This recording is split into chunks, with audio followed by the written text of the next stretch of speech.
Pastor, a Igreja Adventista tem um DNA na sua fundação parecido com o da Missão Integral. Num campo tão fértil como o Brasil, o que mais nos impede de vivermos em missão?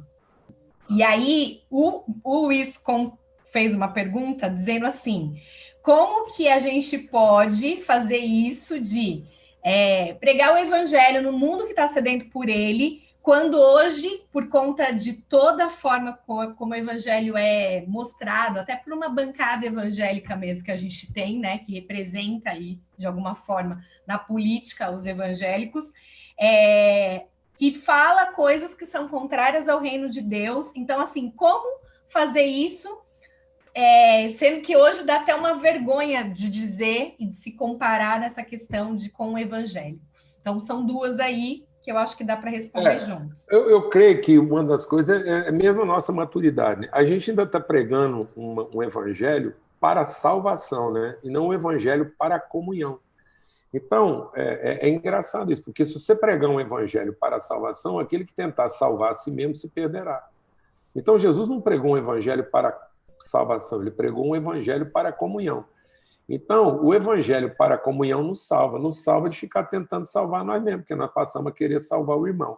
Então, o evangelho é para que, em sendo alguém transformado pelo evangelho, eu me ocupe da salvação do meu irmão e não da minha própria salvação. Mas na medida em que a gente está o tempo todo pregando para que a pessoa seja salva, nós estamos estimulando ela, no fim, a salvar quem? Ela mesma. Então, às vezes você é pastor de uma igreja, tem 20 anos, até hoje você ainda fica pregando lá como se aquele povo precisasse de salvação. Então, na congregação que eu pastorei aqui, eu não fico ensinando para os irmãos como é que eles têm que ser salvos. Eu fico ensinando para eles como é que eles têm que se perder. Então, eu fico aqui ensinando os irmãos como é que eles vão se perder em favor dos seus irmãos. E não como é que eles vão se salvar do mundo. Então, o nosso evangelho ainda está muito carregado do interesse de salvação e não da consciência de comunhão. Então, ele não está evoluindo, ele não está amadurecendo. Aí a gente vai cometendo uma interpretação ruim.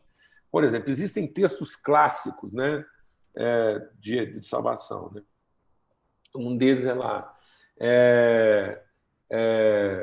Se o teu coração crer e com a tua boca confessares, será salvo, porque com o coração se crê para a justiça e com a boca se faz confissão para a salvação. Então, a gente pega esse texto de Romanos, né, e diz: se com o teu coração creres e em tua boca confessares, e aí a gente faz disso um rito, e a gente fala para a pessoa: você creu? Ah, criei. Então, confessa para você ser salvo. Não é isso que o texto está dizendo. O texto não está dizendo que a salvação é em duas etapas. Eu creio, e para que eu seja salvo, eu tenho que confessar. Não, a palavra é cri, por isso falei. Então, o falar é a consciência, é a consequência de uma consciência salva. Então, eu não estou confessando para ser salvo. E a gente fez isso. Você tem que confessar, porque senão você não é salvo. Então, a hora que o cara confessa, ele já confessa para salvar quem? Ele mesmo. Então, ele já está natimorto, porque eu preguei um evangelho para o cara ser salvo e eu obriguei ele a fazer uma confissão de quem está se perdendo, porque aquele que tentar se salvar está perdido. Então, ele já é natimorto, ele é um suicida no nascimento, porque eu estou obrigando ele a fazer uma confissão para salvar quem? Ele próprio. Não, eu criei, então eu confessei. Para salvar quem? O próximo, o seguinte. Então, o primeiro ato de uma pessoa salva é confessar sua convicção para a salvação do outro. Criei, por isso falei. Falei para quem? Falei para que aquele que ainda não ouviu, agora ouça e crê como eu também criei. Então, a salvação ela já é um movimento e não um evento. E a gente está pregando salvação como se ela fosse o evento que está constantemente salvando o que crê, e não o movimento daqueles que creem. Então, eu creio que uma coisa que a gente precisa amadurecer é transformar a nossa salvação num movimento dos que creem em favor de salvar os outros, e não o evento dos que querem ser salvos.